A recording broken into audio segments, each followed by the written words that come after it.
नमस्कार मित्रांनो, stock investing ज्ञानमध्ये तुमचं स्वागत आहे. मित्रांनो, या व्हिडिओमध्ये आपण एका शेअरबद्दल बोलणार आहोत, ज्याचं नाव आहे सुझलॉन एनर्जी. हा एक पॉवर सेक्टरचा शेअर आहे.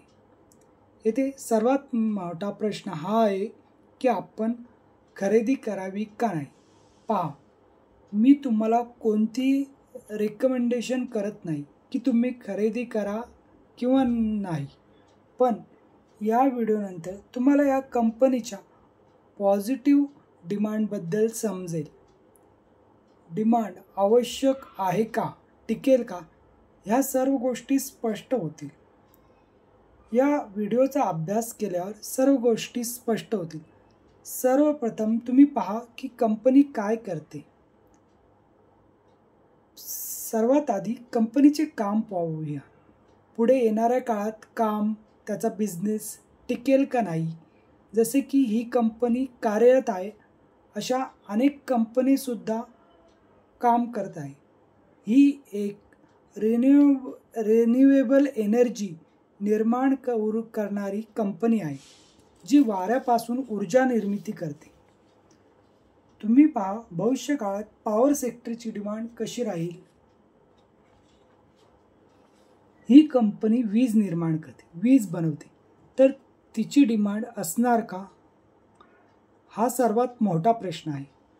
तुम्ही पहा, घरात तुम्हाला लागणाऱ्या विजेची डिमांड किती आहे.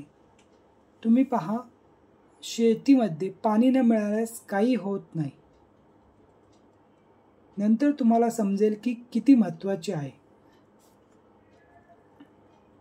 घराबद्दल सांगायचं झालं तर तुमच्या घरी washing machine, refrigerator, LED TV सारख्या किती गोष्टी आहेत ज्या विजेवर चालतात.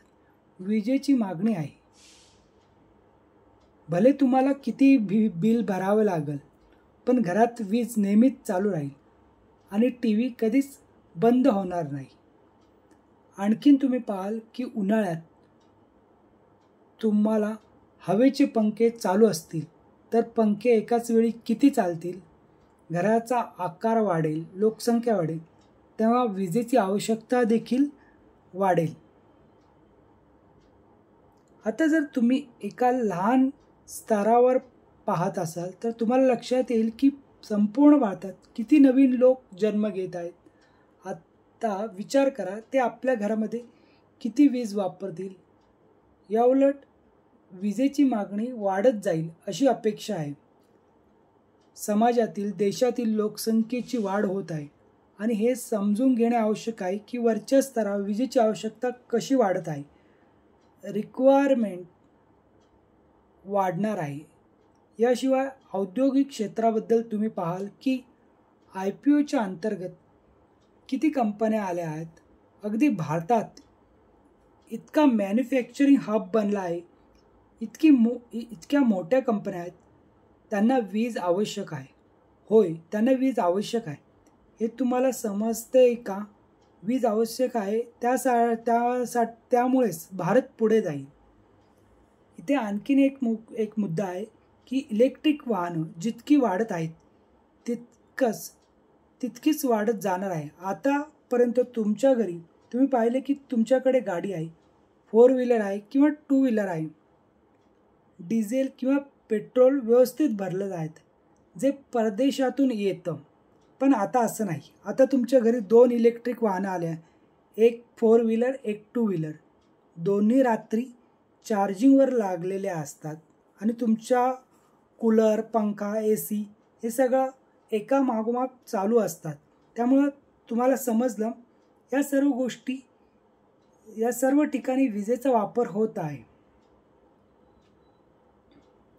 एक गोष्ट मी तुम्हाला सांगतो.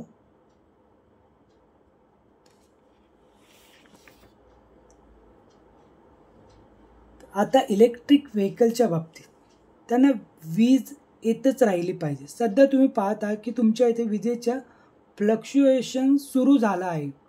तुमच्याकडे 24 तास वीज नाही. आता शहरात 24 तास वीज आवश्यक झाली आहे. जर तिथे वीज आली नाही तर मोठी समस्या निर्माण होते.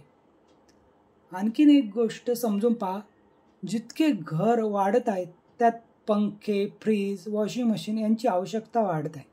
ते सिमेंटपासून बनलेले आहे. तुम्ही तुमच्या छतावर, टेरेसवर जा, भिंतीला 6 वाजता हात लावा, तुम्हाला तिथे गरम वाटेल. 8 वाजता हात लावा, तुम्हाला गरम वाटेल. त्यामुळे आसपासच्या तापमान वाढत आहे. रात्री 12 वाजता देखील हा तापमान असाच असतो. एअर कंडिशन सतत विकले जात आहे. ते बाहेर गरमी फेकत आहे. त्यामुळे आसपासच्या क्षेत्रामध्ये आणखीन गरमी वाढली आहे. आणखीन एक मुद्दा आहे की वृक्षतोड होत आहे. झाडे कापली जात आहे. आता प्लॉटिंगच्या चक्रात झाडे तोडली जातात. त्यामुळे गरमी वाढणार. जर झाडी नाही तर गरमी अजूनही वाढणार. चला आता काय करावं याबद्दल बोलायला. झाडं आवडतात, तुम्ही झाडांना. आता आपण मी मात्र महत्त्व देतो. या कंपनीबद्दल थोडी माहिती घेऊया. या कंपनीचा मार्केट कॅप पहा किती आहे. 83,000 कोटीचा आहे. तुम्हाला असं वाटत आहे की हा शेअर 61 रुपयावरून 200वर जाईल. जर मार्केट कॅप तुम्ही 83,000 गुणिले 3 किंवा 4 पट वाढेल तर 3 लाख कोटीचा मार्केट कॅप होईल किंवा 2.5 लाख कोटीचा होईल. तर उत्तर होय असेल तर ही गोष्ट उत्तम आहे, कारण पॉवर सेक्टरची मागणी कधीच संपणार नाही आहे. मी तुम्हाला सर्व गोष्टी सांगितल्या आहे. मी नाही म्हणत की तुम्ही हे शेअर खरेदी करा, पण पॉवर सेक्टरची मागणी नेहमीच राहील. परंतु जेव्हा तुम्ही शेअर खरेदी करत आहात तेव्हा कदाचित आधीच त्यात वाढ झालेली असेल.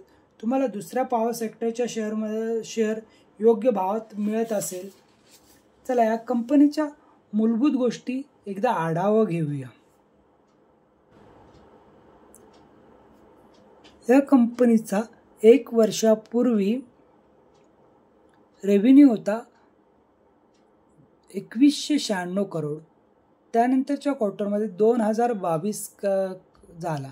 त्यानंतर 2021 3 झाला. त्यानंतर आता डिसेंबरमध्ये 2975 झाला. अशा प्रकारे या कंपनीचा रेव्हेन्यू वाढत आहे. ऑपरेटिंग प्रॉफिट पहा तर 500 कोटीवर पोचला आहे. आणि सध्या या कंपनीवर 277 कोटीचं कर्ज आहे, पण तो 17,000 कोटीवरून एवढं कमी झालेलं आहे.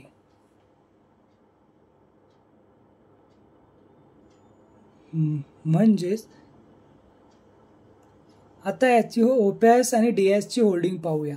तर FISची होल्डिंग 23% झाली आहे. काही महिन्यापूर्वी ती फक्त 6% होती. FIS जरी भाग घेत असले तरी इतर लोक कसे असतात ते समजून पहा. त्यामुळे तुम्ही जागरूक राहणे महत्त्वाचे आहे. FISनी शेअर वाढवले आहे आणि नफा बुक करून बाहेर गेले तर तुमचं काय होईल.